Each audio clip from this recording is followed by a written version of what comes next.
So that's a reminder to us all that this meeting is being recorded, yeah. My name is Matt Taylor, and what we did at the last meeting, and I'm going to start off with this, we have to wear masks, okay? But are you going to be comfortable if the speaker takes their mask off? Because it is easier to hear coming through for the people that are online. Are you okay with that? Yeah, sure. Okay. Okay, so I've got a few things to go through, but perhaps the first thing I'll do, there's not that many people, and I'm not going to extend this courtesy to the people online, but if we could just go around the room and just introduce ourselves. I'm not saying I'm going to remember everybody's name, but my name's Matt Taylor. I'm from Okanagan Falls. I chair the committee, and if you chair. I'm Chuck Levine, Upper Carmi. I'm Gwen Levine, Upper Carmi. Are you two together? Yes, husband and wife. Nada Joss on Salacan Drive. Leanne Fairholm, Upper Carmi. And Kelly Farrell, living at the same place as her. I'm Shauna Wheatley. Is Upper Carmi we call her? Yeah, Upper Carmi. I'm Jordan Wheatley. We're up Beaverdale Road All the way there. at the top. Okay. I'm Gail Cornachin, we're on Garnet Way. Joe Barnchain, Garnet Way. And Kurt Hebert, and I'm at the last house on Carmi Road. Ron Obrecht, I'm the elected Area D director. I'm Sherry Hurst. I'm one of the consultants. And I'm Alan Nielsen, I'm the other consultant. I'm Bob Daly, Vice Chair of the committee. Okay. Christy Malden, Manager of Legislative Services here at the Regional District. Thanks for coming out tonight. Okay, thank you. I'll carry on with my introductory remarks. It'll take me a minute or two here. First of all, I really want to welcome you and thank you for coming to the Services and Boundary Configuration Study Open House.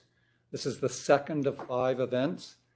It's the same agenda for every meeting, but the examples we're using are, we're making a real effort to use examples from Upper Carmi tonight, and on another night it'll be from Okanagan Falls proper, etc. Okay.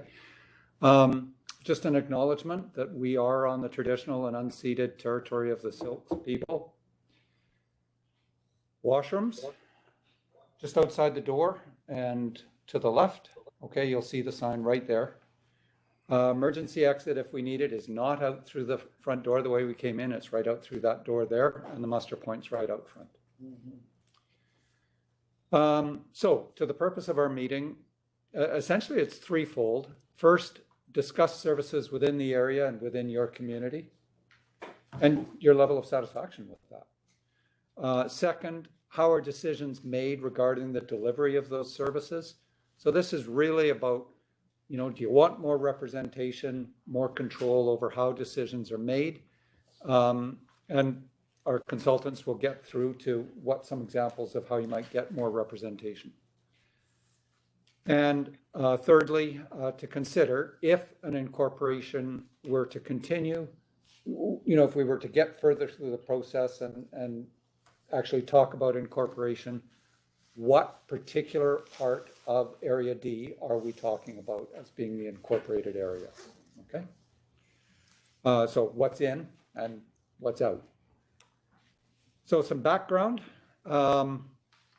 Please keep in mind, again, this is the service and boundary configuration. So our focus now is really on trying to figure out where are we going to draw that line if we were to go further in the process and talk about incorporation.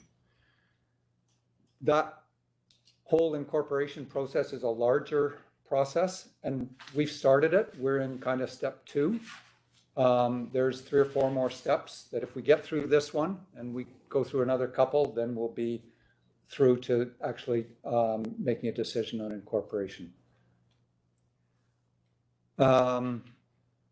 So that in mind, we're basically laying the groundwork in these open houses, hopefully to allow for a recommendation of what is the boundary of an incorporated municipality, in order that in a subsequent step, we can do a detailed cost benefit, pros and cons of incorporating that area. and that the people making their decisions would be fully informed of all those pros and cons and costs and benefits. Some origins. This was requested by the Okanagan Falls Community Association to RDOS.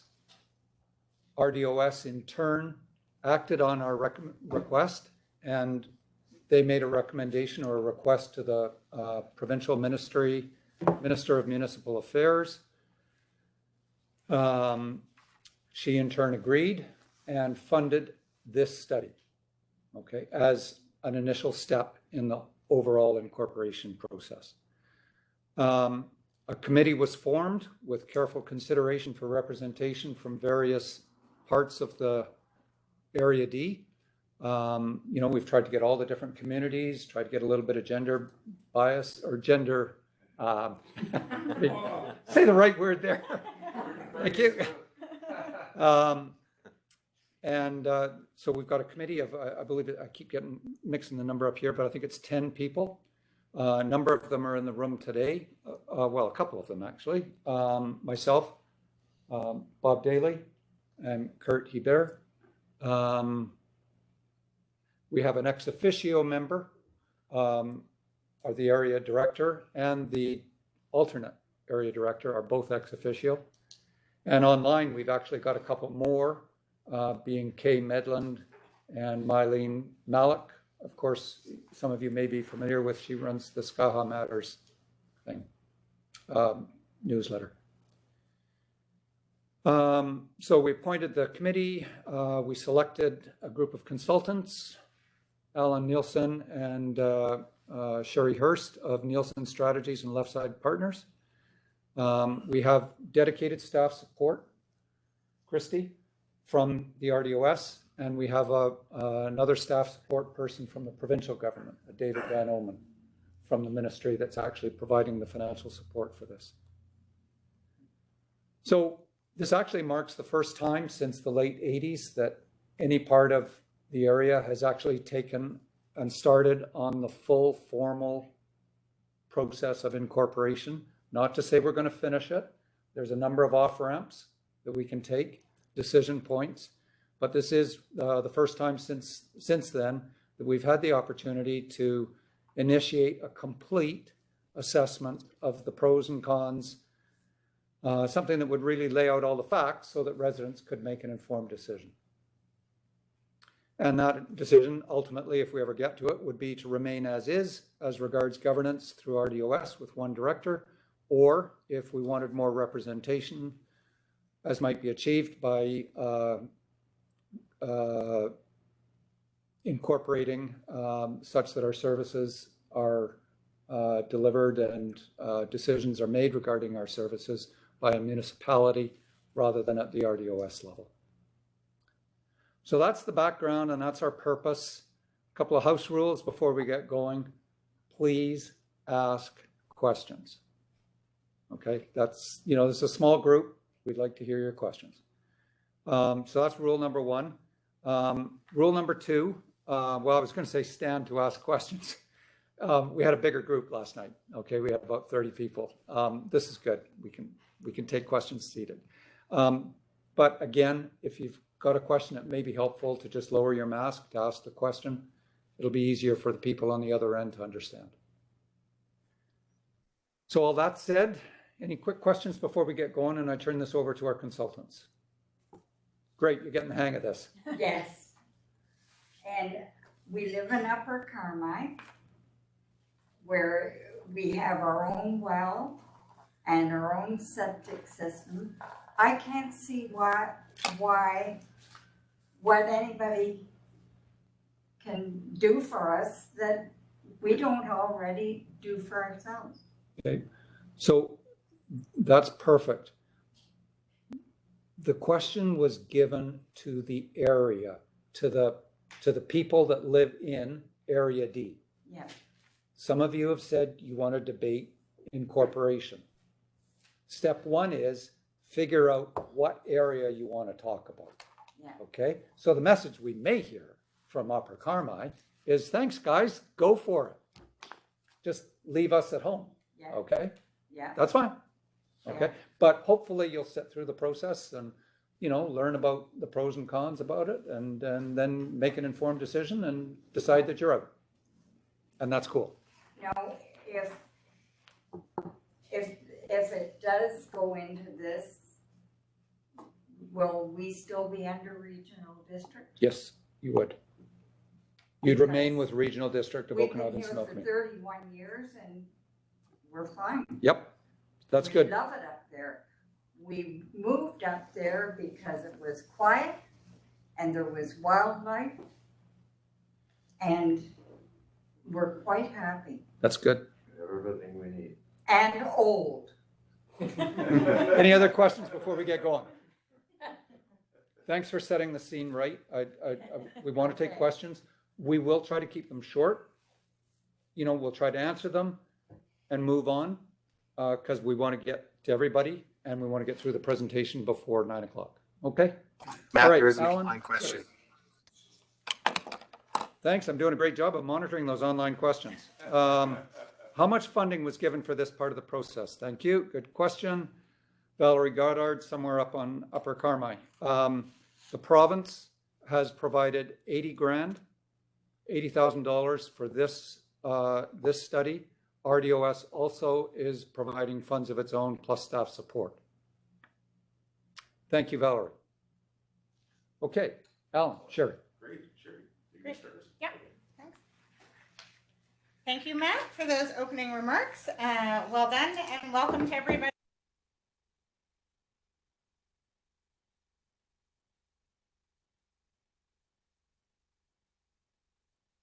Long while that we've had any in-house or in-person meetings. So really appreciate the opportunity to come here. I'm just going to lay out the format of how sort of the evening is going to go. I appreciate this is not how we would normally run an open house, and it's we have less people, we don't have boards up, we would normally have a little more mingling, a little more informal conversations. But we have tried to create the same opportunities for dialogue, for learning, and for sharing that we would normally have in an open house, while still allowing for people to attend both outside the room and online as well as in person. So the first thing to realize is that we have handouts instead of boards, and I think everybody already got their package. Anyone who's listening online, if you haven't found it already, the RDOS Regional Connections site has open house meeting package. It's right underneath where you probably clicked on to get into this meeting, but all the materials are there. We will be referring to these handouts during our presentation, so I just wanted to make reference to them in case you haven't found those already. Alan and I will be doing a presentation. We will stop at various points in the presentation to catch up, find out if you have any questions, answer questions from online, and also to keep those of you who are attending online engaged. We will also be putting out a poll question that you can answer online. So we'll be asking one of the questions, and it'll just be multiple choice, and you can click if you want to answer, usually yes, no questions. If you are, for those of you, online, if you are wanting to ask a question, you can use the chat function. I know people have already done that. Or you can also raise your hand. And then when we're having question and answers, we can unmute you and you can ask your question out loud. At the end of the presentation, we will continue to answer questions at that point as well. Those in person, we're hoping that you also picked up a copy of our feedback form. If you want to fill that out while you're here and leave it as you go out the door, there's a spot for dropping that off. If you are attending online, when the meeting is over, you leave the meeting and that feedback form will pop up on your screen. But you have to leave the meeting and not turn off Chrome or whatever your web browser is. So you just press leave the meeting and the feedback form will pop up online and you can fill it out online.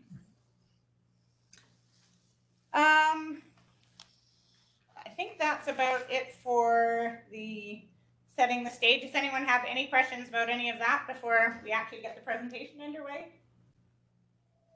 Anyone online that has any questions? Yeah, I gotta raise a point. Yeah. Guys, I'm gonna be real popular here. I have to raise the issue of masks, and I know we're almost through this, but it's been brought to my attention. If you don't wanna wear a mask, then all I just ask is make sure that you got 6 feet beside you. I have to say it. I hope you'll respect where I'm coming from. I'm trying to respect you, so good enough. Thank you. Back to you, Sherry. Okay, thank you. And actually, one more thing that I will mention is that one of your handouts, it's actually on the back of your handout. It has some questions to consider. So we will bring these questions up when we have our question and answer breaks as we go through the meeting. But they're all listed here just to get you thinking about them. During our breaks, if you want to answer any of them, that's great, and provide some of that feedback, but they're just things to consider, but you do have them in front of you as well in that handout. Okay, without further ado, I think I will start the presentation. So our presentation, we're going to go through a little bit of background, both on Area D as well as on the focus area for today, which is Upper Carmi. We're going to talk about services. We'll talk about governance and how decisions are made on those services. We'll talk about boundary considerations and how a boundary is drawn for an incorporation study area. And we'll talk about some of the incorporation impacts that we know would occur if there were an incorporation. And then we'll do some next steps. So Matt's already gone through most of this, but what is the purpose of the study?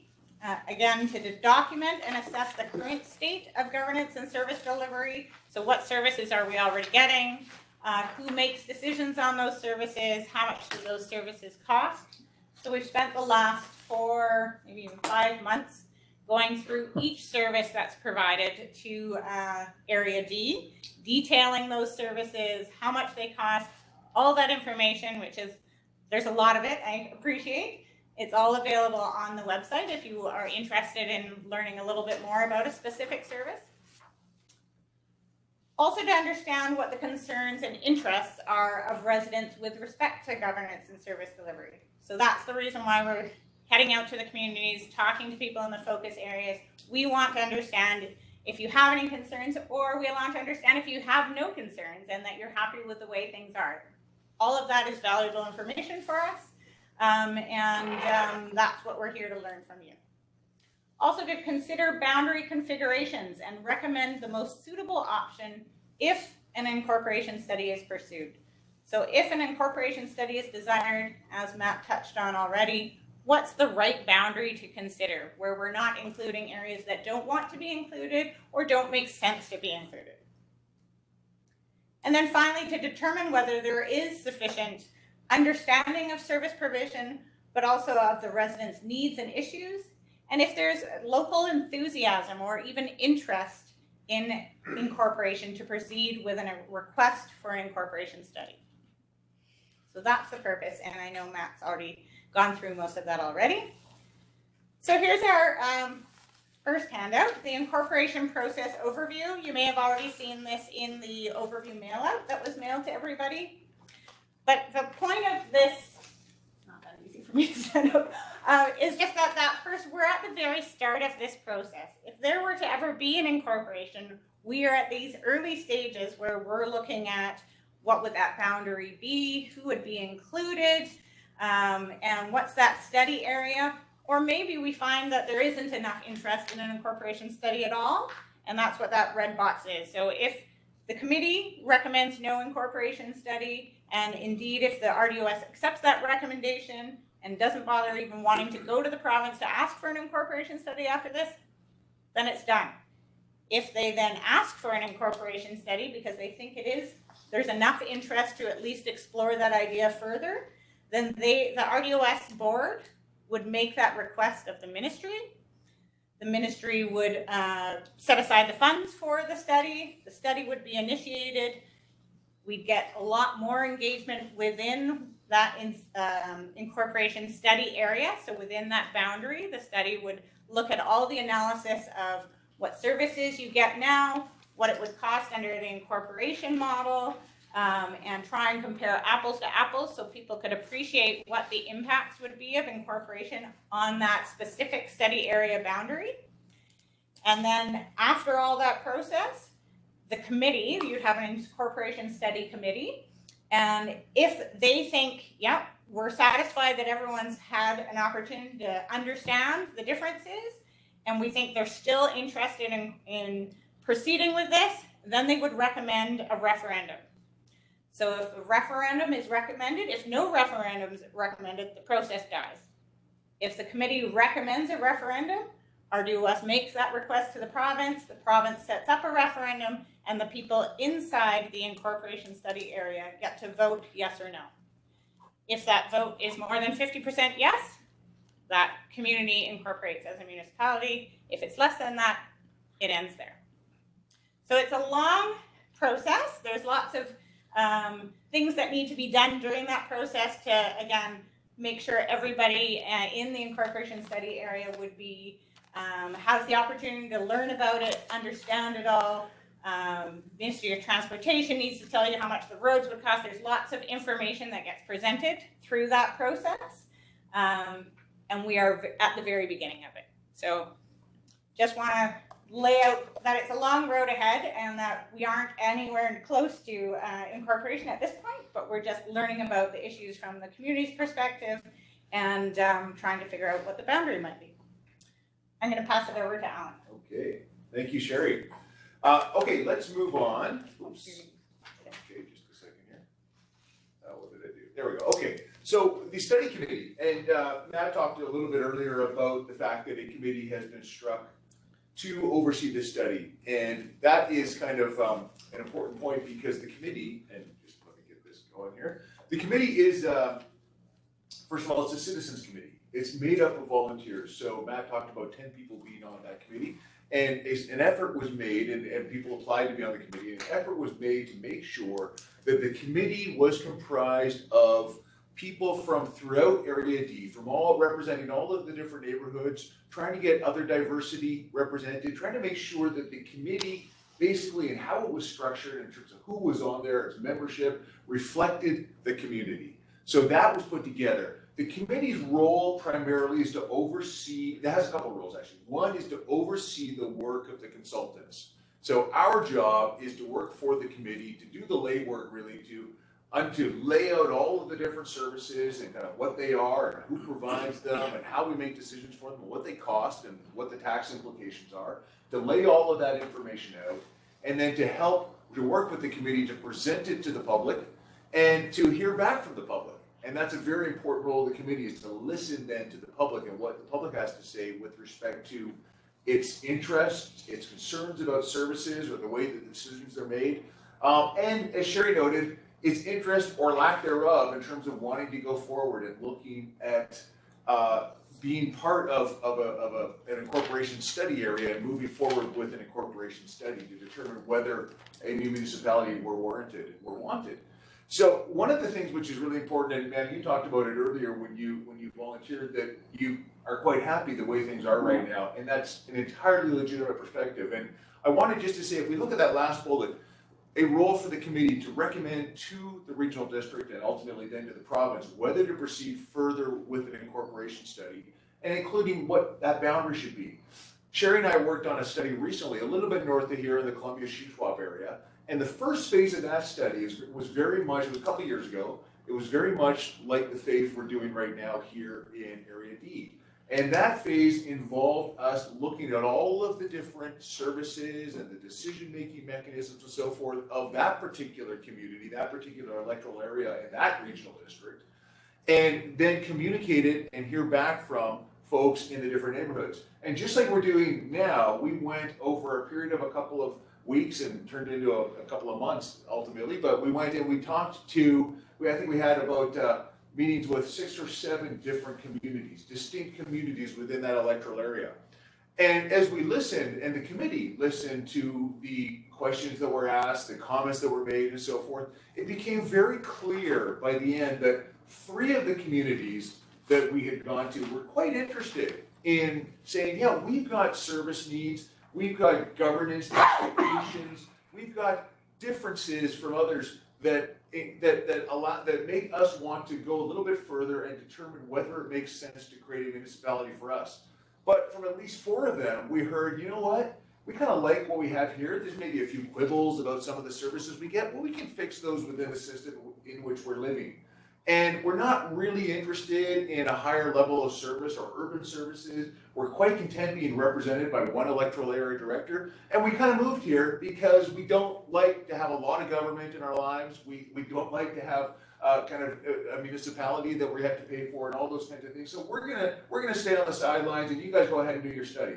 And that's completely legitimate. So that process then continued to the point that we're at now, and about to wrap that up now, where 3 of those communities went forward to say, we're going to look at an incorporation study, and they're now coming towards the end of that study, and there'll be a vote soon as to whether they're going to create a new municipality. But many of the areas stayed outside of that, and that's entirely legitimate. And so, as Matt said, one of our key goals here today, and over the next little while, and there'll be a survey coming out as well to get your thoughts on this too, but one of our goals is to find out who really wants to be part of that area that's going to consider it going forward, and who's content to not be part of that. Okay, let's move on because we've got a lot of stuff to cover. So let's talk a little bit about Area D context. Okay, when we look at Area D, it is one of the larger areas in terms of population, certainly in the RDOS. So if we see the 4,000 people population has about 2,100 private dwellings, fairly large area, 584 square kilometers. And then we look at the assessment base. Assessment base is important because it's an indication of the ability to pay for different kinds of services. So if we look at that top bar chart there, we see Area D in yellow, and we compare it to not only other electoral areas in the area in the regional district, but also to some of the municipalities. And we see Area D is kind of on the higher side, higher than some municipalities and higher than all electoral areas. So it's got a healthy assessment base. We don't only look at the amount of assessment, we also look at the diversity of that base, because we want to, wherever possible, make sure that we've got not only residential assessment, but other types of assessment as well. Because if we have other types of land holdings, other types of properties that pay different kinds of property tax rates, it allows us to spread the tax burden beyond or across not only the various residences, but also to those other types of properties. So we have a residential base in Area D of about 92%. So 92% of the entire converted assessment base is residential. That seems quite high, but in fact, it's lower than many municipalities in British Columbia. So if you look at West Kelowna, for example, it has 93% residential. And so it gives you a sense, just by way of comparison, where different places fit. Now, we have a number of communities, as everybody knows here. So we've got the East Side Road South, the Skaha Estates, and we spoke with that group yesterday. We've got Upper Carmi, of course, talking this evening with Upper Carmi. We've got East Side Road North. We have south of Okanagan Falls, so the Vaso Lake area and surrounding areas down there. And then finally, we've got Okanagan Falls itself. And as we know, we are going to be focused on looking specifically at Upper Carmi and the surrounding areas today. So we'll go right into there. Here's our map, of course. Smaller area, more remote, certainly from Okanagan Falls, so 620 hectares. A relatively small population, 270. I'm telling you things, of course, you already know. It's your neighborhood. 140 parcels. We've got some regional district services, including garbage and recycling. The library you're part of course, and you don't, though, receive and you don't pay into the regional fire protection or the recreation services. So that right away kind of distinguishes this neighborhood from many of the other parts of Area D that would pay into those services. When we look at regional districts, let's just take a moment to kind of understand the type of government under which we are, or that serves us and under which we exist. So the regional district is the primary service provider for this area, as I'm sure you probably know. There are 39 different services that are provided to Area D. And as the primary service provider, it's important to know that the regional district is the local government. In municipalities, so whether we're dealing with Penticton or Summerland or Soyuz or Oliver or Caramios or Princeton, when we're looking at those places, the local government is the municipality and the governing body is the municipal council.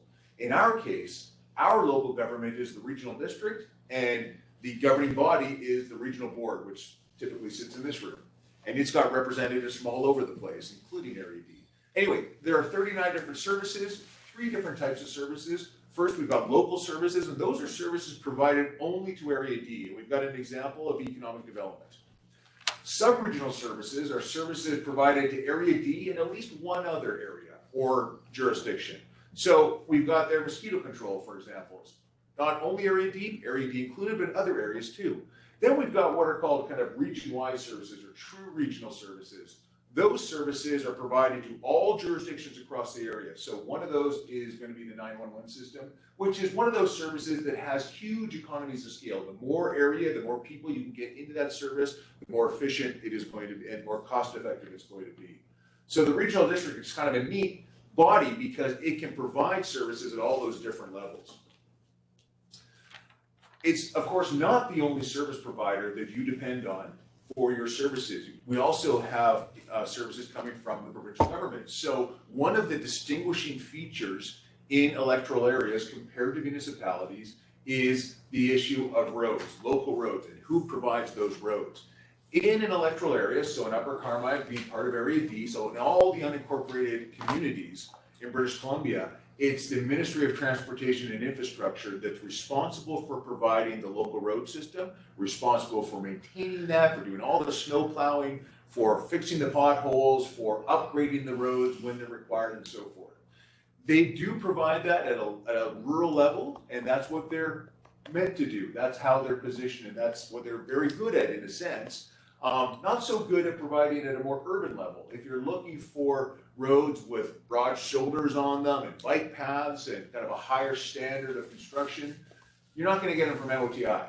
MOTI also does the provincial highway system, so Highway 97, and that's going to be a higher level of road, and they're responsible for that even within municipalities. But in local electoral areas, MOTI does the local road system, also does subdivision approval. Local police. The Ministry of Public Safety and Solicitor General coming out of the province, that group is responsible for providing and paying the bulk of the local police in unincorporated areas. Schools, of course, we've got Ministry of Education and the South Okanagan School District in your case, and then we've got Health through Interior Health at the Ministry of Health. So we do depend for those important local services on the province as well. And some of that is unique to electoral areas, to the unincorporated areas compared to the municipalities, and in particular roads being high on that list. We've got some other local service providers. We've got improvement in irrigation districts in Area D, and we've got some private utilities as well. Okay, let's talk about cost. We've talked about service provision, who provides those services, service costs. One of your handouts here has, actually I think it's a couple of different handouts. We've got what do we pay, or what do I currently pay for local government services? This is important.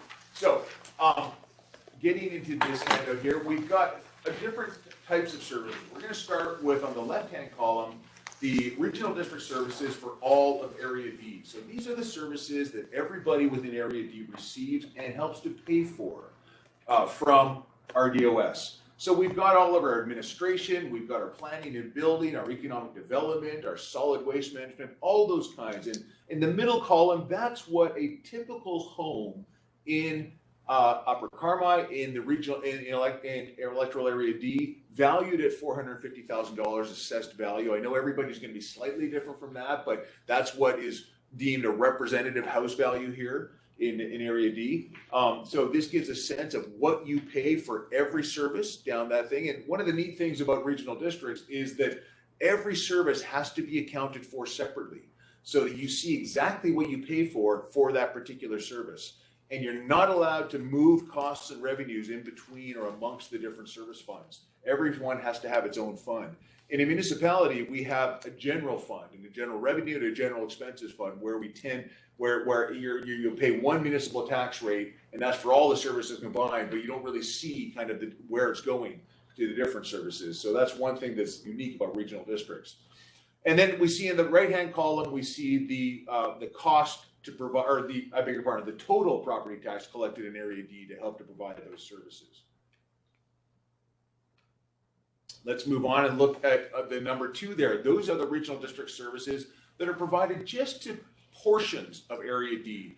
Some of those may be to Upper Carmi, others will be just to Okanagan Falls, some may be just to Skaha Estates and so forth. But we see some listing there, whether it's fire protection or the Heritage Hills street lighting. I know that's not in this area, that was our area last night, but it gives you a sense of what homeowners just in those portions that receive those pay for that. And others outside of those areas don't pay for those. It's just you pay for what you get. We've got provincial services for all of Area D, and we see the police tax. So we do pay a little bit for police tax here, but we don't pay a lot for policing. The province pays most of that. We've got the rural tax, which is roads and subdivisions. So a typical home here now is paying about $200 for your roads and subdivision. And then we've got our school tax, which doesn't change across the area. You know, everybody in Area D would pay that at the same rate. And then finally, the other agencies for all of Area D, we've got the provincial agencies, the hospital district, for example, and those types of things. And those are paid by everybody in Area D. That gives us a sense of kind of the cost of service and how we pay for those services and how they're all itemized out there. When we look then at services and our satisfaction, your satisfaction in Upper Carmi about for services, some of you will recall in 2016, which I guess, goodness, was 6 years ago now, there was a study that was done looking at the whole electoral area, and the electoral area was bigger then because the outcome from that study was to split the electoral area into 2 and create a different one. So at that time, the consultants, and Sherry was one of them, went to the different areas, including Upper Carmi, and did some surveying and tried to find out what folks thought about the services they were receiving at that point. And you'll see from the word cloud there, the big words that stand out, fire and water and so forth. So services, what was found in 2016 was that 43% were unsatisfied or very unsatisfied with certain services, in particular animal control and solid waste. Issues that were identified, there were issues with fire protection, issues with water supply. 40% disagreed that they received good value for the taxes they pay to the regional district. And the majority of respondents disagreed that one electoral area director was sufficient for the combined Area D and Area I. And that was one of the reasons then why that split was put in place. But we would like to get some feedback from the group, and we can do this in a couple of ways. We encourage kind of some feedback right now in real time, just verbal, but also you've got your feedback forms here. There's some feedback forms I think you picked up on the way in that list some of these questions as well. And folks online will have a chance to provide their feedback online as well. But we're curious to get your feedback on these questions. And in general, do you receive, or do you feel you receive good value for the taxes you pay for right now for your local services through the RDOS? What's your sense? I don't think we receive very good services when it comes to roads. Okay, yes. Road maintenance is terrible. Yes, we hear that a lot. Garbage collection is hand in hand with road maintenance. As soon as road maintenance doesn't take place, then garbage collection puts up their hands and says, we're not putting our employees in danger, so therefore we're not getting any garbage collection. Gotcha. Yes. We went for, I think a total of 6 weeks this winter with no garbage collection. Okay. So those are some of the issues. Another one of the issues is we have very poor water at the bottom of our hill. Okay. And so water is a big concern on Selican Road especially. Yes. And I know that Ron and I have been discussing, some of the feedback and input that I've got from other neighbors who are unfortunately not able to attend tonight. And so that's kind of why I'm saying absolutely. Please go on. Yeah. And so we're talking about the boundaries, and that the boundaries don't necessarily have to be selected at this one point in time in our history. Mm-hmm. And that if we need to do a boundary reconfiguration and Selican Road, it really looks to me also that it makes a lot of sense that they would join the city of Penticton. Gotcha. They have water services right in front of their road that they don't have access to at this time. The snow plows for the city of Penticton drive right past their house and plow the road already. Yes. And so there's some real logic in maybe some boundary reconfiguration at the bottom of the hill. For sure. I also respect your views when you say, you know, we like living up here, we like the wildlife, and can we just be left alone? I'm in that boat. Jordan's in that boat. Yeah. You know, but I also see value in incorporation. Ron and I had talked a little bit about some of the programs and grant funding that would be available to a municipality that isn't available to a regional district. And if we're paying right now $1 in taxes, and we're getting, you know, as it's split up amongst the regional district, we'll say we're getting 85 or 86 cents worth of value for that $1, where maybe you know, Naramata has got some irrigation issues that there needs to be investment in, and you know, the peanut butter gets spread over the whole piece of toast. Yeah. And it's thicker in some places. I remember that analogy. Yeah, I like that, yeah. And so some of my concerns are that if in incorporation, we may see some value in our tax dollar. You know, if the province starts to contribute more than we're receiving already from the RDOS, then that dollar that we pay, maybe we're going to get closer to 95 or $1.10 value out of that, maybe $1.25 value out of that $1 we pay in taxes.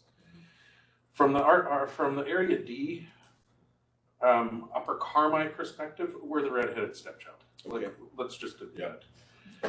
Redheads. What do you mean by that? No. But we all love being outside of the city. Yes. And you know, we're 10 minutes from downtown, yet we all have 10-acre parcels. Yes. What a beautiful thing. That's pretty amazing, for sure. If we could get more value for our tax dollar and still collect the same services, perhaps road maintenance would be better a la carte from the city of Penticton rather than AIM road maintenance. Maybe we would get a better service from the city of Penticton if we could just check that box and say, leave AIM out of our neighborhood, let's use the city of Penticton. You know, I see some real value in incorporation, and I also see and respect, leave me alone, I've got septic and water, you know? Yeah. But if we can get more bang for our buck, if Silicon Road can receive some water, anything below the racetrack has got terrible water. They're hauling water, you know? That shouldn't happen. If I can add, because I'm on Sure, Salacan, please. and we are hauling water. My husband hauls up 350 gallons like twice, 3 times a week, right? So it's huge. We did our due diligence before we bought that property. We thought it had water, but you know, as the rest of it, we found out, as everybody else there's numerous people there that are hauling. So one, I mean, that's a huge concern for us, especially that we're hearing that the city of Penticton is running a water line from that substation across to Wiltsey, and it might even possibly be going down the lower part of Salacan. So, you know, I did talk to Kurt about it. I said, it's something that I was thinking that considering is that, you know, for this boundary reconfiguration, you know, maybe the city of Penticton is for us because it just makes it easier that they've got the water sources there for us. And then the other thing too, which not just for Salacan, but I think I talked for the people that were involved with fire protection. I mean, we don't have fire protection in that area, and you know, I've done an awful lot of work on it, and we've polled people, and we've, you know, had petitions and that, and you know, there is support for it, definitely, but yeah. No, very, very excellent feedback. Thank you for that very much. I'm gonna hear from some others too, but let me just make a couple of points just in response if I could. One is yes, service failures. So if we talk about if you're hauling water, that's kind of a failure in the service. Service failures will often drive the desire for incorporation or to look at incorporation. But to your point, it may be in Upper Carmi that while incorporation may be attractive in the sense of addressing certain service failures or service needs that aren't being addressed now and would be difficult to address perhaps through the regional district system, it may be more logical is what I'm hearing to kind of, well, let's just change the boundary for Penticton because the line's going in front of us anyway and we're very close to the fire station and all those kinds of things. And that's great feedback for us to hear because, and for the province ultimately here, because it may kind of say, okay, well, these folks, and I don't want to prejudge this, but folks in Upper Carmi, they've got service issues, but it doesn't make sense to look at having them join Okanagan Falls perhaps in an incorporation. Let's look instead for this group, outside of this process, in a different process, let's look instead at this group resolving some of its issues by talking to Penticton. Yeah. Just as an example. And the other thing I was going to say then is on the grant stuff, and Kurt, you mentioned some really good points. One of the things it's a little bit nuanced, but one of the things that's important to remember is regional districts and municipalities both can get grants. They both can qualify for grants in the sense they're eligible for them. That's different, by the way, for improvement districts which don't get the grants. They legislatively can't get the grants, whereas both regional districts and municipalities can. One of the key differences, though, with municipalities is that, and you've kind of touched on it with the peanut butter analogy, is that in a regional district, when the board decides to get behind a grant application, it has to take into account all of the needs in all of the different unincorporated areas. And the needs in one particular area may not be kind of next in line, as it were. So that kind of gets pushed off. Whereas in a municipality, going for the same grants, you've got a municipal council and administration focused on the needs of that tighter community and going after those grants in a very purposeful way. And Ron will tell you that when we talk to places like Clearwater and Barrier, they've been very successful in getting a lot of grant money because of that focused approach. Anyway, please go on. Yes. Just to clarify, I'm pretty much done, but Silicon Road, if we look at the map here, you had a handout. Yes. So if we look at the map, Silicon Road is just under my finger. Gotcha. So they have a big interest in perhaps just annexing to Yes. Yes. The rest of Upper Carmi, all of our 10-acre lots here, Yes. It's going to be interesting to see what the public feedback on that and kind of take the temperature of it. Yes. I see value in incorporation. I see our neighborhood really not changing that much. Yeah. It's just access to service being Gotcha. maybe a little more focused. Gotcha. I think we still get to keep our privacy, but then we have the benefit of a value added on our tax dollars. Yes. And we get to go down to our local municipal office in OK Falls to make a building permit. Yep. Or maybe that's subbed out here in Penticton, but we get to do everything local. The decisions get made locally. Yes. And I think there's some real value in that for the upper part of Upper Carmi. Gotcha. The lower part of Upper Carmi, Silicon Road, I see great value in annexing Penticton. Excellent feedback. But anyways, Yeah. that's what I have to say for tonight. Thank you very much, Kurt. Okay, Ron? Yes, thank you. And I had a call today from a person who lives in the area that Kurt was just speaking about. And he wanted to attend the meeting. And he gave me his proxy to speak on his behalf, and I told him I would. He said, first, it was unfortunate that there was no room in the inn, the sellout of the venue. So that he wanted to express his disappointment. He couldn't join by computer. I did let him know there's public meetings next week he can come to, and please feel comfortable coming. He has talked to me before, and he echoes everything Kurt and Nita have just said.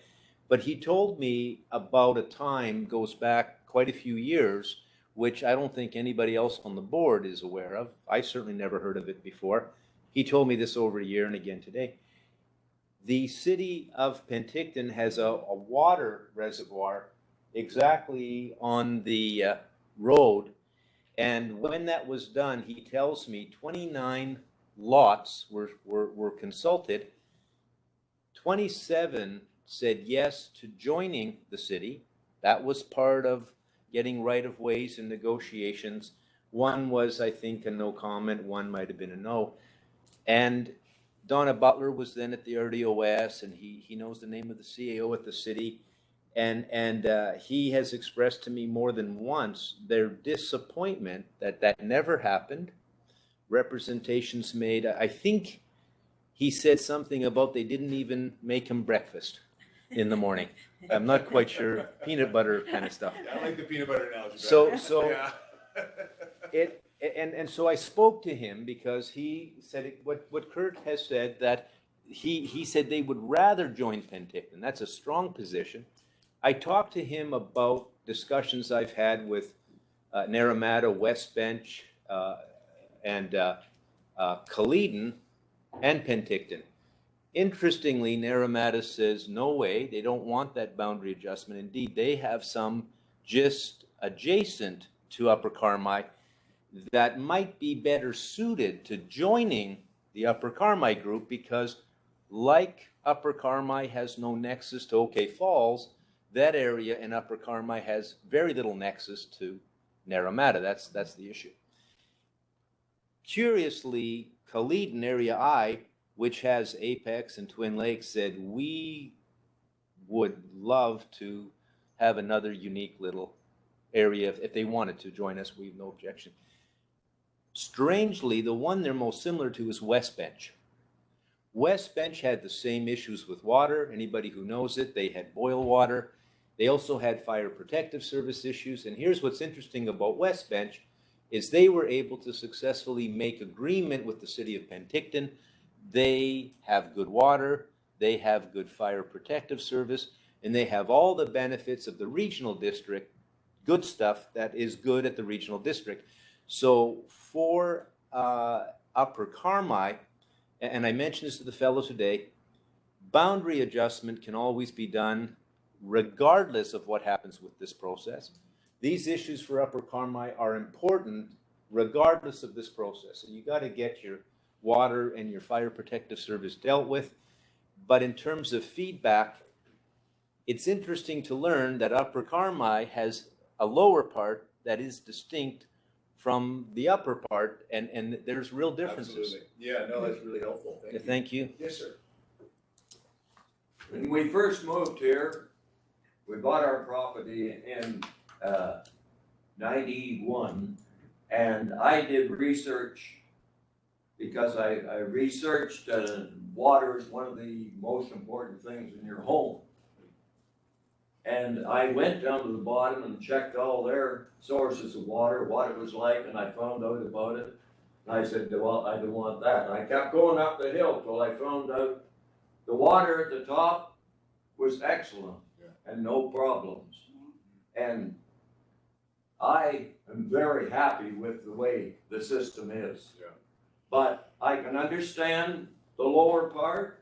And I was sort of hoping when they run that water line from Penticton right up past their area, that they could distribute to them in the lower area. Yeah. But I guess that could be in the future, but I don't know at present. But yeah, no, that's very. It's a really good point, and it's a great distinction to be made between that lower and that upper. oh, definitely. Yeah. And Yeah, and water. Yeah, and as Ron noted, boundary changes outside of this process. So this process is kind of more on do we go and kind of look at the creation of a new municipality. But outside of that, boundary changes happen all the time in the province on a regular basis for very small areas. They don't involve big studies like this. They involve sometimes petitions of a group of neighbors going to a neighboring municipality and say, hey, we'd like to come in because we need water or we need fire protection or what have you. And those happen, tens of them happen every year. And the ministry just is able to kind of quickly do those as an administrative exercise more than anything. This point of interest, we had one before the board today. Yep. Down in the Asuyus area. There you go. Yeah. And so the exact point. Same kind of thing. Yeah, yeah. So, yeah, please. How are you doing for time, Mr. Yeah, we're gonna move on. Okay, any other comments from those who haven't had a chance to speak? And we don't need to confine our categories of questions to the slide. So as questions arise, even if they're on this stuff and you want to ask them later, that's cool as well. Just before you move on, I just want to recap what the others had to say about, you've lost it now. Oh, okay. It was about a 30%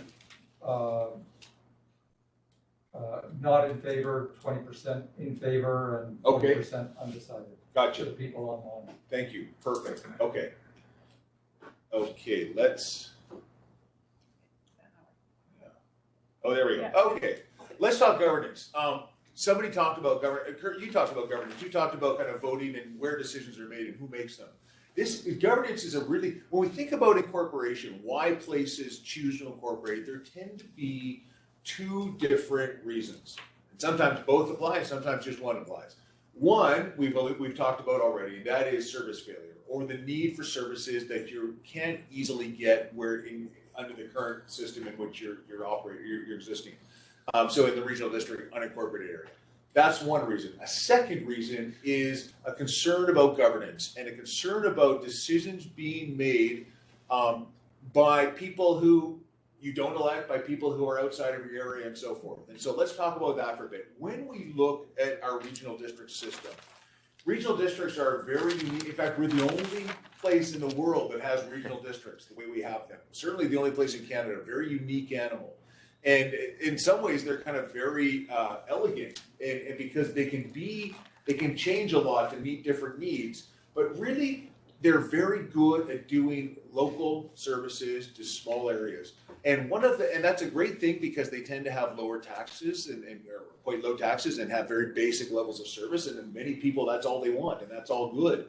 But one of the difficulties, or one of the other sides, is that they have very low kind of ratio of political representation or decision-making control in the area that is going to be affected by those decisions. So we have our regional district board, and the regional board is the governing body of the regional district. On that board, we have a total of 9 electoral area directors, 1 per electoral area. So Ron is the electoral area director for Area D. And then we have a total of 10 municipal directors. Municipal directors are appointed, not elected, they're appointed by their councils, they're elected officials, appointed by their councils to sit on the regional board. And they are there to help run the organization, to help be part of the corporation, and to also receive certain services and vote on different services and vote on different matters that affect the regional district. So we've got 4 municipal directors from the city of Penticton, we've got 2 from Summerland, and we've got 1 from each of the other municipalities. And so in total, we have 19 directors on the board of directors. Now, the voting rules are very unique to regional districts. There are kind of 3 different rules. One is what's called for corporate votes, and it's unweighted. Unweighted vote means that every director gets 1 vote. So Ron gets 1 vote. The 4 directors from the city of Penticton, they each get 1 vote. And so we add up those votes, we get a total of 19 votes. So, and those are for things, for matters such as establishing a new service or having a regulatory bylaw in place. So when you make decisions on regulatory bylaws, those are corporate unweighted decisions. Every director gets 1 vote. We then have what are called corporate votes that are weighted. Now the weighted ones, the number of votes that each director has depends on the size of that director's jurisdiction population. So the population of the jurisdiction that is represented by the director, that population determines how many votes that director gets on weighted vote issues. So when you pass the budget, for example, so financial matters, or when the regional district chooses to acquire property, no matter where it is in the regional district, those are corporate weighted votes. Ron gets 3 votes. So he gets 3 votes out of a total of 57 votes. Penticton, I think, gets over 20 votes, I think it is. But regardless, anyway, there are 57 votes in total, and that's a reflection of the population of the whole region, of the different areas. And Area D gets 3 of those votes. So 3 out of 57, you're looking at about 4 to 5% of the total vote on that. And again, that's for passing budgets and it's for buying land and those kinds of things. Stakeholder weighted votes. Do you remember when we talked about those 3 buckets of services? One being for local area only, one being for sub-region, and the other being for regional. On operational issues that apply to each of those different services, the stakeholder votes are those votes that only the directors from the areas that are actually receiving the service get to vote on those matters, and they get the number of votes that are weighted. So again, in Ron's case, it's going to be 3 votes. And so the total number of votes on those issues is not going to be 57 all the time. It's going to be lower in some cases, but the Area D would get 3 votes on there. So we've got those different voting rules, which are intended to reflect population differences, the fact that not all areas belong to every service, and also the fact that the corporation of a whole is important to protect, and that's why we have those corporate votes from time to time. But when we look at Area D there, you see it on the screen. It's in the green. It's highlighted. Area D, 5% of the vote during kind of board corporate votes, and then both on the weighted and the unweighted votes. So it's a small kind of say in the overall voting scheme, and that's a feature of the regional district system, and that's many people find that to be not a bad feature. Kind of it's shared voting responsibility. But what it also means, though, is that for Area D, it means that every decision made by the board on an Area D service involves directors from other jurisdictions. So even on services that are only provided to Area D, we can't have one person making the decisions. So the legislation requires that the whole board votes.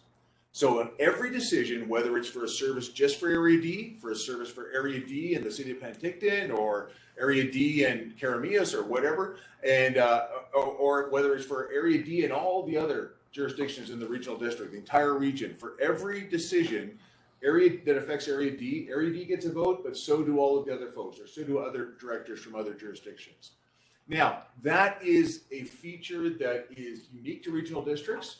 And many have no issue with that because it does reflect the fact that we're dealing with small, unincorporated areas with lower service needs, and that shared decision making is quite acceptable to many. To others, there's a concern that we don't want people from outside of our area that we don't elect making decisions that affect the taxes we pay and the services we receive. So, and the planning that we put in place and the policies we develop and all that kind of stuff, the shape of our community.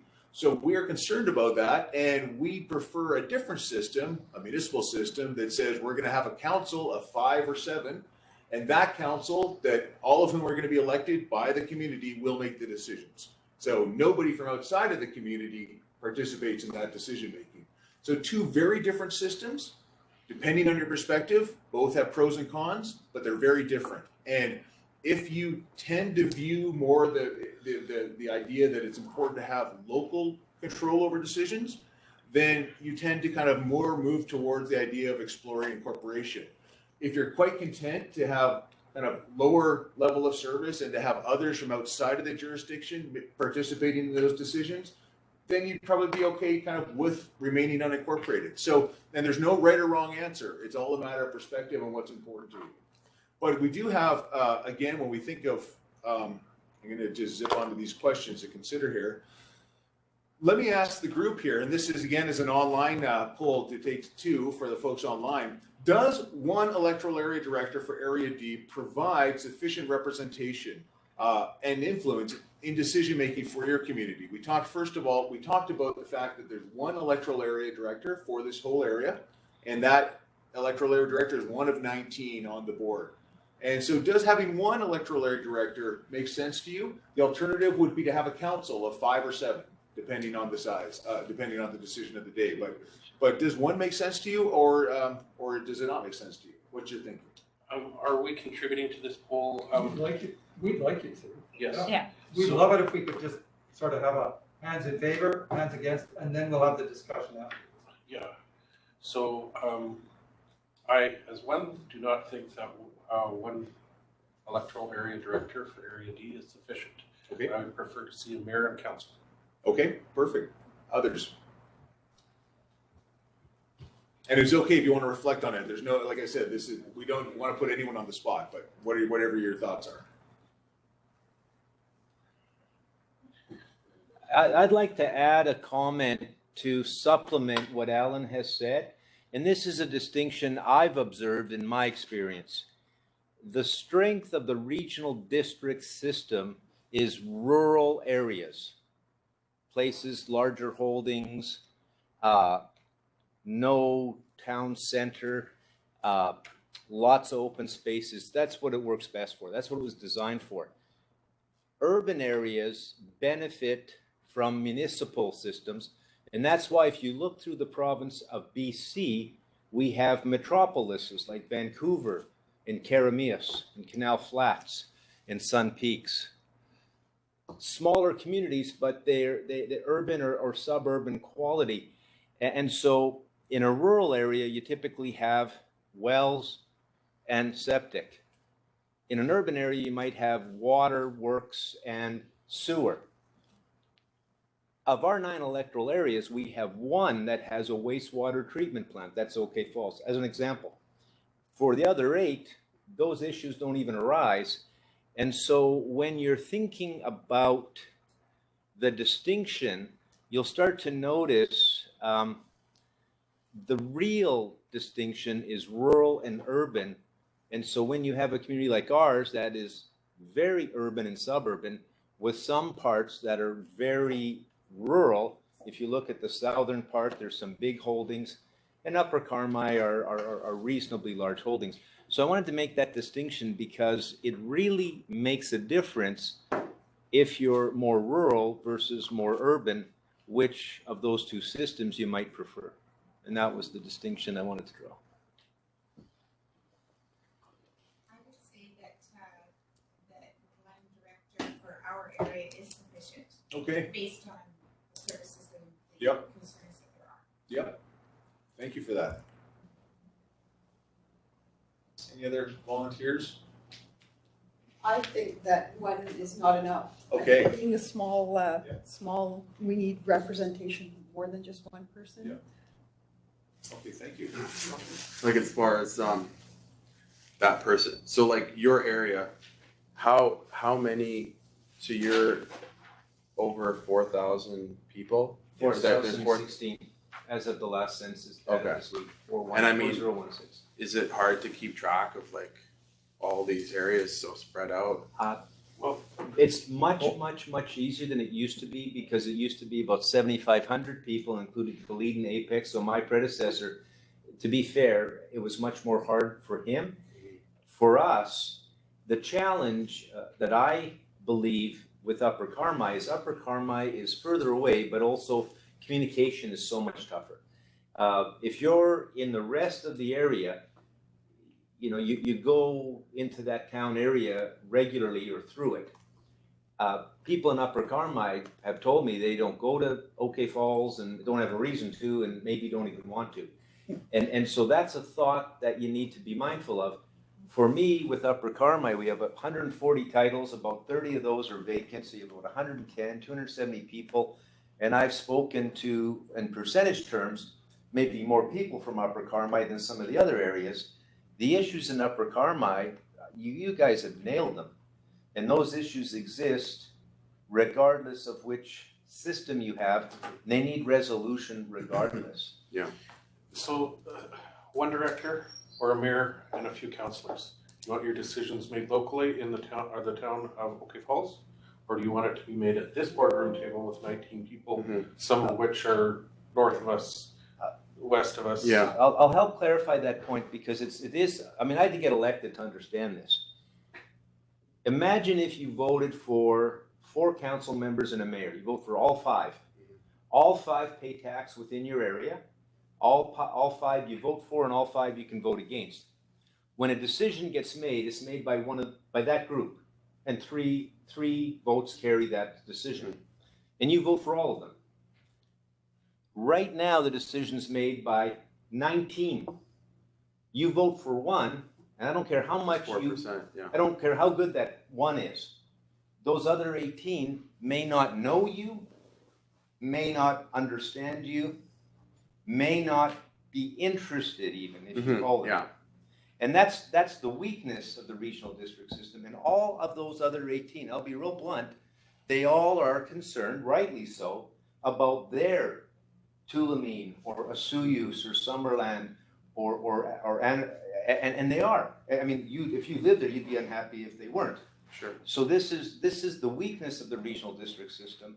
The strength of the regional district system. If you're in northeastern Alberta or BC, I should say, and you've got a few hundred, maybe 15,000 square kilometers with about 50 people, regional district system works great. Okay. So it's a really interesting thing to study and understand the choice. Okay, just gonna keep moving here. I've got a question from the online people. So, and this goes back to some of what Kurt was asking.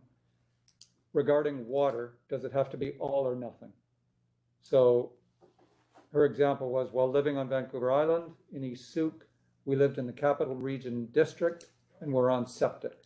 However, we received municipal water from the District of Souk. Is something like that possible for Upper Carmi? It's possible. Maybe that's just a fee for service. No. It's a good question. Many municipalities will, and I can't speak for the city of Penticton, which would be the city in this case, but many municipalities would take the approach that if you join a utility, then you've got to be within the city. In fact, many have that policy stated. Certainly that's the case with a sewer system, because once you have municipal sewer, you also have the ability to subdivide, and cities want to have control over that planning, those decisions.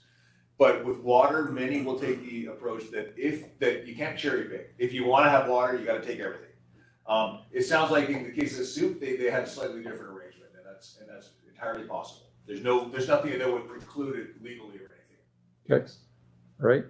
Just want to draw attention to the fact that we're not really getting your questions answered. I don't feel. That's okay. So one of we kind of, while we may not be kind of answering them in a sequential way, we're kind of getting some good feedback though, which addresses them. So how important is local control and influence over local decisions? And again, the committee is an impartial body. It needs to make sure that we kind of the committee hears from people, that presents information in as neutral a way possible and gets feedback from folks. And so one of the things to always keep in mind when we talk about local control and influence over decisions, words are loaded, right? And so who doesn't want local control over your own decisions? That's great, but there's always kind of trade-offs as well. And you can have, not everybody desires or needs to have or wishes to have that local control over all decisions. One of the things, one of the benefits, if you will, or one of the features of a regional district system is the idea that we can join whatever services we want and we don't have to join other ones. And sometimes when we join one service, it's in collaboration with another jurisdiction, and so we make decisions on that together. And that's okay, because the service we're getting is at such a level that we're not too concerned. We just need the basic service, and we kind of moved out here in a figurative sense, because we don't really want to have a lot of regulation or services, because we don't need them. And that's a legitimate perspective. It's also legitimate to say we've got service issues, we need some different services and some solutions to address those, and it's important to us that the taxes we pay, the decisions over those taxes and the services are made by people we elect in our community who are also receiving those services and paying those taxes. Both perspectives are legitimate. There's no right or wrong, but they're different. They're very different. Ron, briefly? Yeah, thank you very much, Mr. Chair. 2 points. First, words can be loaded, and I don't write these questions. But when the question is one area director sufficient, those words are loaded because they imply and suggest that one can do something. And I can't do anything alone. And when it's 18 others who are making the decision, I want you to understand, it's not me. And so the question could be worded in a less loaded way, because people here, and I'm going to guarantee I'm right, most of you didn't understand some of this stuff before tonight. It took me a lot of years to learn this. I didn't learn it in 1 or 2 hours in a nice public meeting. The second point is, I got a text just a moment ago from the gentleman I spoke to. And I'm going to read it. He said, "Thanks, Ron. I finally got online to the meeting just in time to express my vision of Upper Carmi. I have intermittent audio and a video screen the size of a $2 postal stamp." I'm not sure what that size is, but thank you for being my proxy on this. And he didn't catch all we say. He says, "What may have been left out of the discussion is there is already a water tank at Joy Road with granted row for a second tank of the same size at the same elevation that covers much more real estate than just Salicant. It also covers Penticton lands at the So, and as well as lands west of Joy. So there's a thank you from a fellow who couldn't get on, couldn't join, but somehow got a connection, and so thank you to all of you. Thanks, Ron. Okay, shall we move on, Matt? Yep. Okay, let's move on, and please, again, don't hesitate to call out on this issue, or, yes, sir. Can I just make one comment? Please do. To what Ron spoke about West Bench. You got it. West Bench had an infrastructure. Okay. It was all in, okay? So they just connected to city's water. Simple, Good enough. right? Good point. So by having that, you get fire protection. Yes. We don't have any pipes in the ground. Yeah. I don't know if you know this, but that whole mountain is solid rock. Yeah. So it's not digging holes and putting pipe in. Yeah. It's blasting huge trenches all over the place. Yeah. And then the other infrastructure problem is that now you got to go from the city or from the road lot line Yep. to the house. Yeah. You as a homeowner, That's or on me as a me. homeowner, Yeah. That's on you. how much is that going to cost? Yeah. See, so you can see when they built the subdivision, this is why they said, we'll let everybody punch a well, we'll everybody put in a septic field. Way smarter. Yeah. Let's just leave it at that. Yep. Okay? Fire protection would be great. We did have a vote on it once, and they said no. Everybody up on Upper Carmi. And it wasn't a vote, but I can speak to that. Yeah, I know. I was talking to Anita about it too. But anyways, so that ended up, and I work for the city of Penticton, and I work on the fire trucks. Perfect. And I know that their response time is poor, Yes. if not terrible. So your house is sitting on the ground in ashes, and they show up, they go, yeah, we're ready to go. Yeah. Right? So without having hydrants, without having a water system, and without having a proper response time or a haul closer, I think we're wasting our time. Okay? Okay, No, good point. that's helpful. Yeah. On the common sense. Thank you. Thank you very much. But you said you think you're wasting your time for Upper Carmi. I Yeah, you're speaking for this Upper Carmi. community here. Yeah. Yeah, I'm not talking Selican Drive. No. Selican Drive, as far as I understand, is a volcanic vent. That's why there's no water there. It's just a porous big mountain, and the water goes straight down. It doesn't surface run like it does up on Upper Carmi. Yes. Okay, It's all granite, and it flows through. Interesting. any other comments before we move on? Okay, Okay. back to you, Alan, Back to or Sherry. Sherry. Thank you. Okay, I'm going to speak a little bit about boundary considerations and how do we determine what the boundaries are. And we've got this graphic here that just kind of shows it in layers because I don't know how else to explain it. But a lot of the inputs that go into figuring out what the incorporation study area could be involves gathering data. So it's considering things like what does the regional growth strategy say about what the area is and whether it's intended to have any growth? What does the official community plan say about what the planned land uses are? What are the existing settlement patterns and where's the population? What's the census information? Where are the service areas currently? Like who's serviced by sewer? Who's serviced by water? What are those service areas now? What are the property assessment and property classes? So we can try and find a mix of classes.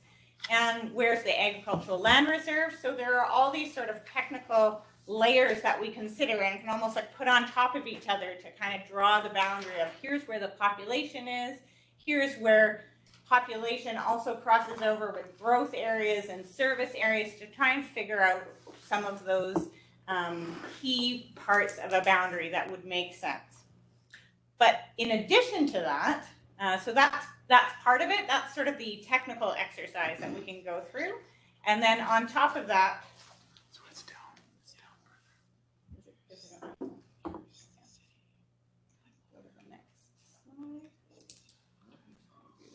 There we go. Oh, no, we went. Oh, sorry. Yeah, there it is. So on top of that, we have what the community thinks. So what the community input is, and again, that's why we're coming to talk to the communities and understand what their needs are, what your service concerns are, because again, those are put together with all these other layers of more technical information that we want to understand. So we want to understand what services you need and really whether a change in governance even helps to address those, or if those concerns are going to be there regardless. So that's how we sort of start to look at the boundary. And is it tough to come up with any exact that meets all of those criteria? Yeah, that's pretty hard, right? So there'll be some very easy decisions on things like, you know, where is the population base and where do we have some different land uses and property classes that would be helpful to have in a municipality. Some of that's going to be down in Okanagan Falls. That's where some of the industrial land is, for instance. That's where the sewer service is. So some of those things might make sense to be in the boundaries, but then where's the edge of that boundary? And that's where some of these conversations really come in. We've also had a couple of questions when we went through this last night about, you know, what if we heard from communities that Upper Carmi and Heritage Hills were interested in moving forward with incorporation, but then we hear from Okanagan Falls and Vaso Lake that they aren't interested. You know, would that even make any sense? And that's where we have to look at that, again, that technical information. So on its own, would Upper Carmi be its own municipality? And the answer is obviously no, right? You only have residential base and the speedway. So yes, there needs to be sort of a, We got a campground too. yes, right, campground, yes. Still not enough to make municipality. Good close, But- good close. But we still need to hear all that information, and we don't have our provincial representative here tonight, but I know from talking to him that he would say the province is still really interested in that information. I mean, if Okanagan Falls said they weren't interested in incorporation, but we heard from other communities that they were, that would trigger the province to say, hey, I think we need to look at something else over here, like what's going on and what could we do to meet their needs, because they obviously have some concerns that aren't being met from their current system. So we don't want to rule anything out at this stage, even though, yes, when we go through our technical analysis, I think we will find that Okanagan Falls, for instance, is somewhere where that needs to be part of the equation for incorporation to make sense in some of the outlying areas as well. Oh, sorry, one more thing about that particular slide. At the end of this, when we do come up with boundary considerations, so we're going to come up with some options, again, because this is not an exact science, and we'll put all the information that we get together, both from the community as well as from the technical analysis, and we'll present some options to the committee, and we'll talk about them, and then we're going to present some of those options to the community, all of Area D, through a survey. So we're going to have a survey on some of those boundary options, like what's your preference? Here's sort of 3 we've come up with. What do you prefer? And get some feedback from the community. At the end of this process, we will have a report recommendation that goes to the committee. The committee will then decide and make a recommendation to the RDOS board. And then the RDOS board would make a recommendation saying, yeah, you know, here's the boundary that we came up with and that we're satisfied with. They would make that recommendation to the Ministry of Municipal Affairs, and then the province ultimately would have to be satisfied with that boundary configuration before funding a study for that. So there's several layers of people that have to be okay with that boundary before it gets to the process where an incorporation study area would be confirmed by the province. So I just want to touch on some of the incorporation impacts. Now, the whole point of drawing an incorporation study area boundary is really figuring out the area that in an incorporation study, we could now get into the details of what are your services going to cost, what are going to be the impacts of your services, how might they change, because we really only can know that when we understand what the boundary is that we're talking about and what the assessment base of that boundary is and what the property class mix is. So those kind of details are important when we're telling you exactly this is how you're going to be impacted and this is what the costs are going to be. So we can't really do that analysis until we have that boundary study. But there are some things that we can say broadly about incorporation, and we've touched on a bunch of them already, on how your services would change if you were in a municipality, who would be making those decisions about your services, how governance might change. We've talked about the differences between having one electoral area director versus 5 or 7 council members, and even how some finance and costs will change. So I just want to touch on some of the points that we can talk about that we know would happen if you were incorporated. So So service changes, and specifically, there's a couple of points on Upper Carmi that I want to touch on here, but who provides the services would change for some services in an incorporation scenario. So the biggest one, and this has been touched on already, but is local roads. Right now, our local roads are provided by the Ministry of Transportation and Infrastructure, so provided by the province. In a municipality, those local roads would be provided by the municipality. Subdivision approval, again, that's a service that's provided by the province right now. That would be done, those decisions on subdivision would be made by the municipality. Even tax collection, that's a service that the regional district that you pay for, that the province provides on behalf of the regional district. And that's a service that municipalities, when you're a municipality, that's done by the municipality. Some services in a municipality are provided to the entire municipality. And so recreation services or parks and recreation services is one of those services that's generally, you don't get different service levels within your municipality. You have one park service or one recreation service that is funded by everyone within that municipality.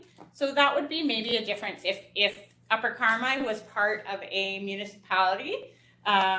Right now, you don't pay into the Okanagan Falls Recreation Service. So that service area doesn't encompass Upper Carmi. So you aren't paying for that Okanagan Falls Recreation Service. If you were part of a municipality with Okanagan Falls, you would be paying into that service because it's considered a public good and everyone in the municipality would pay towards that service. There are also some service options,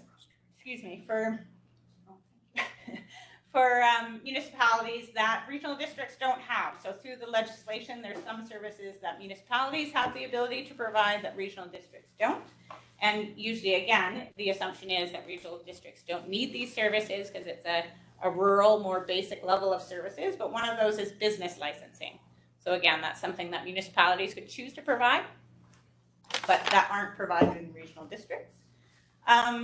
You could still be a part of a municipality, just hitting on the point that you guys brought up that fire service might be an issue. Again, you could be part of a municipality that does have a municipal fire service, but they're not providing that service to your property. So that is a possibility. Municipalities generally try to be able to provide services like that to their entire municipality, but again, if there's issues, by becoming a municipality, you wouldn't necessarily automatically get that service. Some of the changes on the governance side, and I think we've spoken about many of these already. Again, your governing body, if you incorporated, would be municipal council. So they would be making the decisions for most of the services, almost all of your services that you would get from RDOS right now.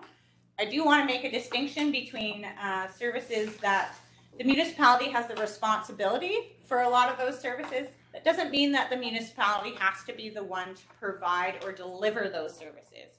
So there are services that a municipality might say, you know what, the regional district's really good at providing this service. We're going to contract them and participate in that service and have the regional district continue to provide that service. So even though I can make decisions on garbage and recycling collection, and we could provide as a municipality our own service on that, you know what, we're pretty happy with, or maybe you're not happy with that particular service, but you know, maybe you like the fact that they have a contract with much larger economies of scale, and you're okay with them doing it. So you just choose to have the regional district provide that service. But your decision-making body on whether to be part of that or not is still your municipal council. Again, 5 or 7 council members, depending on the type of municipality you are. And from that, you would also have someone on the RDOS board still. So when we went back to that graphic that shows all the people, the 19 people, you would have one representative from your municipality still sit on that RDOS board as a municipal representative. Usually the mayor, but not always. So most decisions would be made by council. The province would continue to make some decisions, including on policing. So if your concern is your level of policing now, municipalities below 5,000 still have policing provided by the province. So you still don't have influence, and you still actually don't have to pay for, as a municipality, those policing services if you're under that 5,000 threshold. Municipalities that go more than 5,000 suddenly have to start paying for 70% of the policing costs. So it is usually a big jump if you're right around that 5,000 number. But in the meantime, you probably wouldn't see any change in your policing services. You do have a little bit more input into those policing services with a mayor and council, but yeah, the decisions would continue to be made by the province. And finally, on the finance side, some of the service costs may change based on the tax base, and we'll go back to recreation. Again, if you were incorporated, if all of Area D incorporated right now as a municipality, and we started providing recreation services across that entire municipality, right now they're paid for by a smaller service area. If they were paid by the entire Electoral Area D, that cost would go down for some people who are currently paying for that service. But those in Upper Carmi who weren't paying for that service before, but maybe now are, the cost would be a bit of a bump. So those service changes, again, that's why it's so important to establish what the incorporation study area boundary is, so we can figure out what those changes might be. Yes. As it pertains to Upper Carmi, we all know that we have the Toboggan Hill, which has been there forever. And then we also have that park. Speak up. Oh, sorry. We all know that we have the Toboggan Hill up in just beyond Upper Carmi, but still within Area D. And we also have the parking lot where the hiking trails go at the lookout point, right? That's not an Area D though. Yes, it is. But the Right-hand side of the road, everything on the south side of the road is Area D.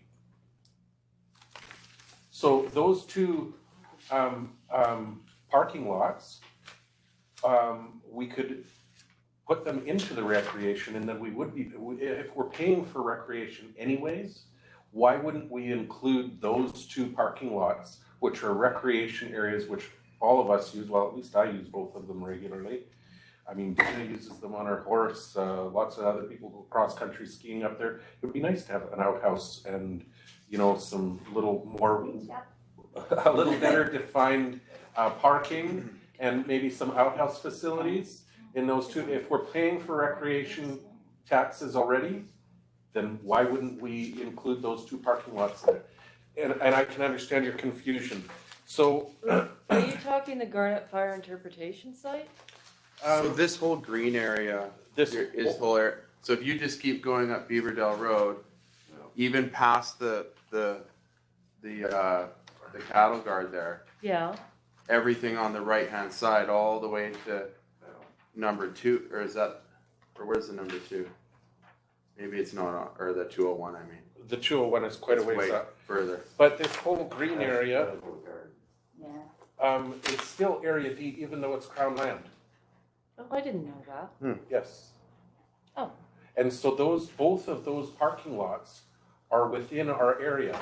And so if there was incorporation to take place and we were paying taxes for recreation, then perhaps we would insist that we get a little more better facilities and upkeep on those two parking lots. So because I'm with the Carmi Rec Trails, and we now have a registered society, and we were going to go into an agreement with Rec Sites and Trails. That was one of the things I really wanted to get up there, was an outhouse. Mm-hmm. And yeah. Mm-hmm. So the cross-country ski trails on the north side of the road of Beaverdale. Yeah, they're not. Not. Anything on the south side of Beaverdale Road is. Okay. Oh. And both of those parking areas or muster points for those two recreational areas are both on the south side of the road. Interesting.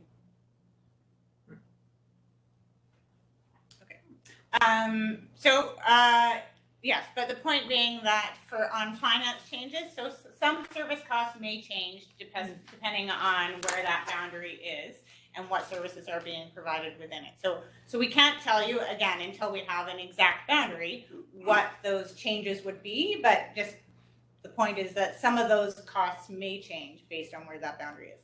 Municipalities also have the option that regional districts don't, to adjust tax ratios. So earlier when we were talking about property tax classes. So residential is one, business is one, light industry. They have different tax classes and they pay different tax rates. So right now in a regional district, if residential rate is here and it's 1, businesses pay 2.45 times that.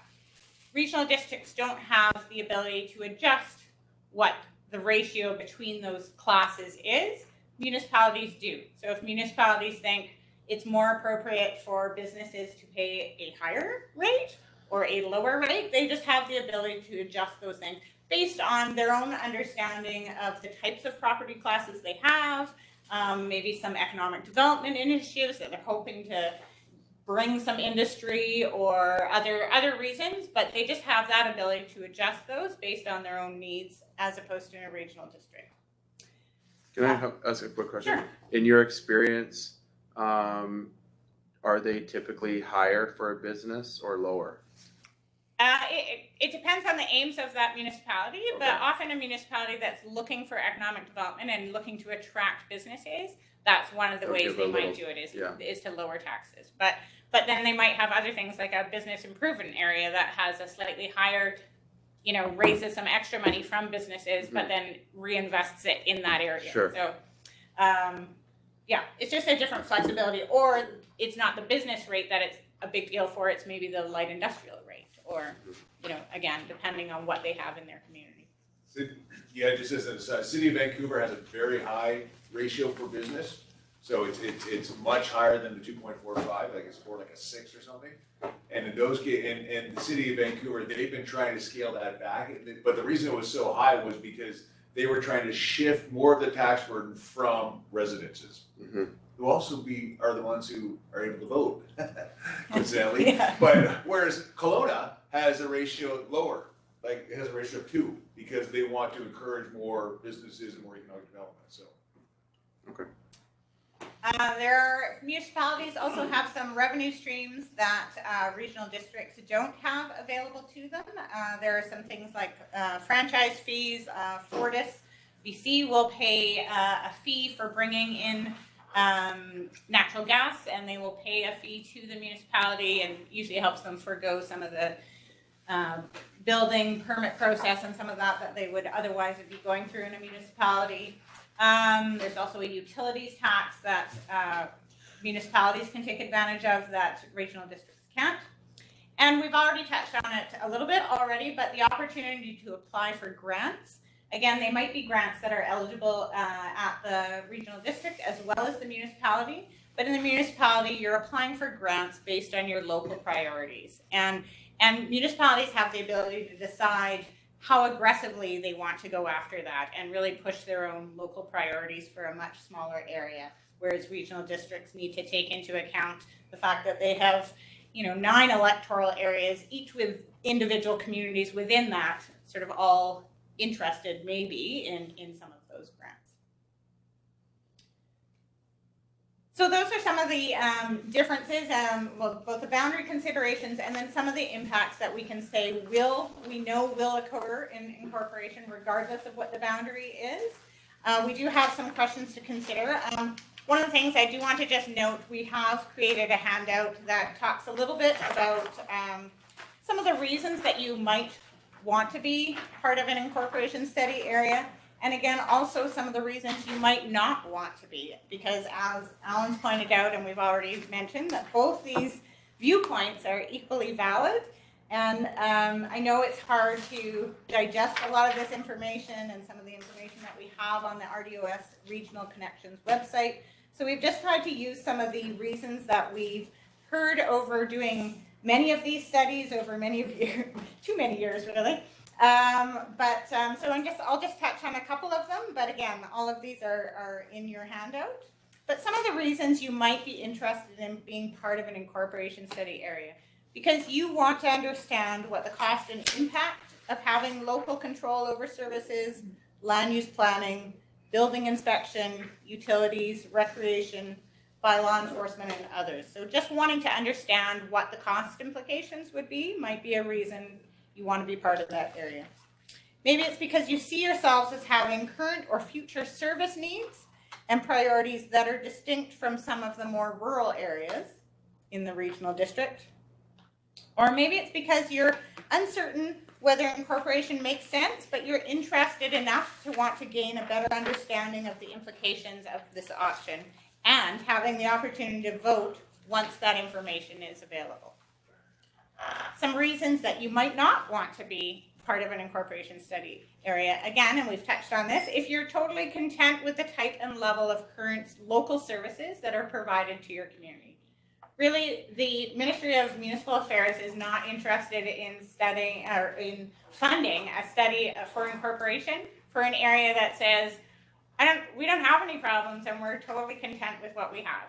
They wouldn't waste your time or their money on an area that isn't having any issues at all.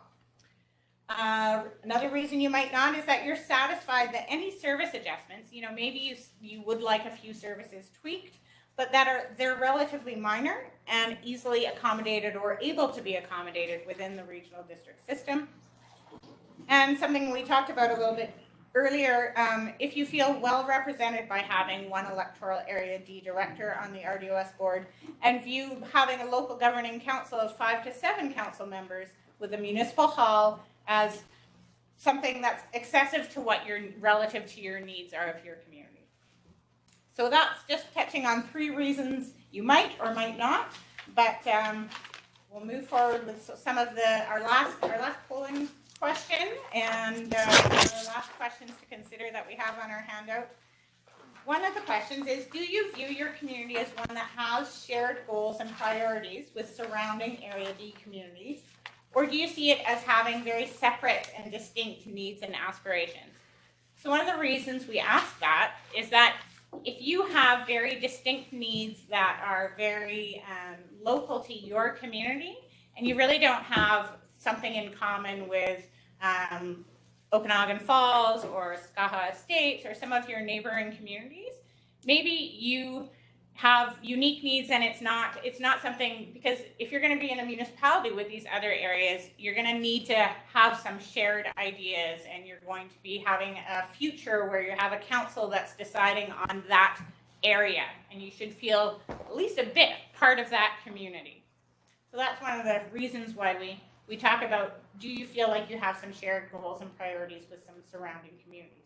Or maybe you feel more a part of the Penticton, or maybe that's sort of a community that you feel you have some common priorities with. And really to think about what would be the benefits to your community of being part of a municipality, and similarly what could be some of the drawbacks if you were part of a municipality. So I'm going to stop there. Those are the last kind of questions we have of you, but we're happy to answer any questions. And I think the only slide we have after this is to talk about some of the next steps, but we welcome any questions that you might have or comments. So first off, though, we'd like the reaction of the group to this question here, correct? Sure. I mean, anyone who wants to comment on that question, yeah. Do you feel that you are have shared goals and priorities with any of your other communities in Area D? Yes. Okay. If you want to enter it, I'll just answer straight up. If you want to enter it in the poll, I don't have a way to do that. Oh, yeah, no, the poll's online, but we record the comments, and the whole thing is recorded for extra measure. Any other thoughts? I basically feel that Upper Carmi, or Area D that we're in, is much different than many of the other areas. Having 10 acres and above, it sort of sets you in a different place. We're not living in a city. We moved there because this is what we like. We don't need a lot of other things. We can live comfortably with the property we have and the nature that we have, the trails that we have. It could be improved, as one gentleman here said. We could improve some of our areas, and I think that's fantastic to have that. And I think they'll have to carry me out of the area when they do. That's for sure. Are you trying to hasten them along, or what? Feet first or whatever. I want to tell you, we came from Ontario. Oh. 31 years ago. And I Lucky you. keep phoning them and telling them what our weather is now. Lucky you. Any- Just to stir it up a bit. Any other comments on this question? Did you have a comment? No. I don't really, well, I don't know. Do you view community as one to share goals? I don't really see this community as having shared goals. Maybe I'd like to see more shared Sure. goals. Take your. Oh, sorry. Sorry. I don't really see our community as having shared goals with the other ones, but I wouldn't mind seeing more. Okay. Yeah. I guess, yeah, I feel the same way. I mean, as far as if we were, I'm kind of just leave me alone, charge me as least tax as possible. If there's a fee for me that I'm using something, I'll pay for it happily. And other than that, kind of just leave me alone and don't, I don't like the overreach. So, I just got back from Ottawa. No, I'm just kidding. I was too busy to go there, but anyways, so that, but I would want to make sure, if we were paying into something, that would be something that would be important to me, that if we were paying into, some, paying more taxes, or that we would receive, and we would have, outlets to use that money, a place to use it. Maybe it's the toboggan hill or the and on the other hand, if we do put more stuff in there, we might have more encampments up there and whatever. So that raises other concerns. You put an outhouse up there and you got a shanty town built up. Yeah. That raises another question as far as like policing and all that. If we were to go in a municipality, I mean, I don't know if you're aware, but there's all sorts of people living up in the bush up there. Yeah. In the summertime, it gets worse. We hear the guns. Yeah, there is a gravel pit up there where people go shoot their rifles. I think that's the guns that you probably hear. Sorry? You worry about fire and that. Oh, I mean, people are torching stuff up there. There's issues as far as like, I don't even know where to. I mean, maybe it comes back to the housing costs, and I mean, there's a lot of problems going on with our, society right now that we can't solve them all in one meeting here. But that would be, if we do develop up there, we already get so much traffic up there to encourage more people to go up there. I don't know if we really want to do that, but at the same time, it's everyone's, it's crown land up there or past us anyways, and everyone should be allowed to enjoy that. So, but yeah, my point would be that if we are paying for something, that I would hope that we would, get some of that peanut butter on our toast. It's gonna stick, no pun intended. Yeah. Make sure to tell the next people. Yeah, there we go. That totally came from. And the rules when you're doing the rules. Thank you very much. That's excellent. Any other comments? No, I just agree with him. Yeah, I don't know if we have that much in common with OK Falls, being a rural and 10 acres. I do feel we have a lot of issues that need to be addressed in some way. I'm not sure if a municipality will, after having heard you guys, whether that will address our problems. But we definitely need to do something with them. We shouldn't leave it the way it is with, the ones we've talked about, that fire and the roads and garbage pickup and all, all that stuff. I think that needs to be addressed in some way. Right. I'm not sure if, having heard what's going on now, whether municipality will be the way to do it. Right. I'm not sure yet. I'll have to think about it. Yeah. But we do have problems that I do feel we should be addressing. Yeah, no. That's great. Thank you very much. Thank you. Okay, so next steps, so we've had most of our discussion.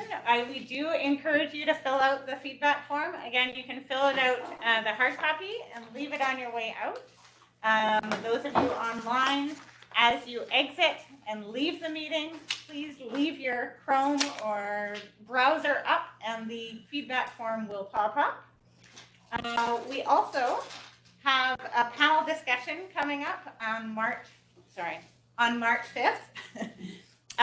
So the panel discussion is going to be online, but we're going to have mayors from some fairly newly or most recently incorporated municipalities in BC. So West Kelowna, Clearwater, and the CAO of Barrier, as well as representative, the electoral area director of the area that we talked about earlier, that's undergoing an incorporation study right now. So he's going to be on that call as well. And so it's going to be a panel discussion. Bring your questions, ask them how it's gone for them, what the pros and cons are, and just to learn about what the process is like. So that's on March 5th at 1 p.m. And stay tuned, there'll be a survey coming out on the boundary options, and that'll probably be coming out early in May.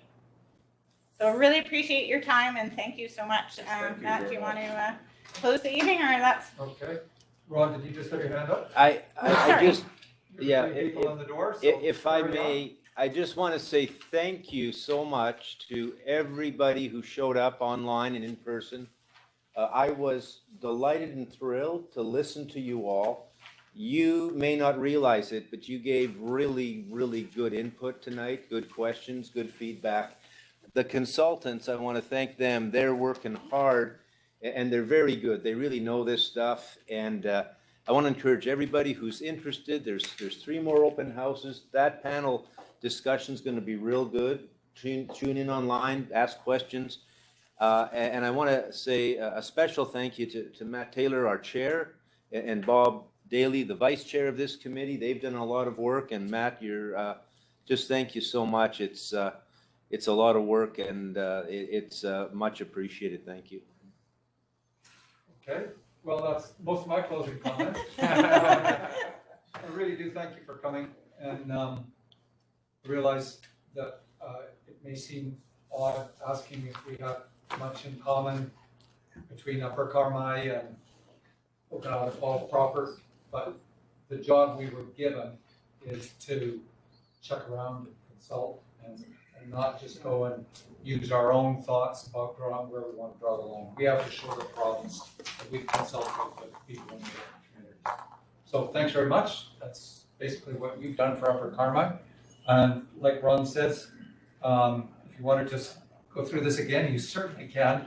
I don't expect to see you, but you might find the panel on with the other communities that have gone through incorporation. Okay, you might find that interesting. Okay, thank you very much. Drive safe. Thanks very much for coming. Good night. I did go on the computer and check all the different areas. This is in all across Canada. A real interesting, I hear people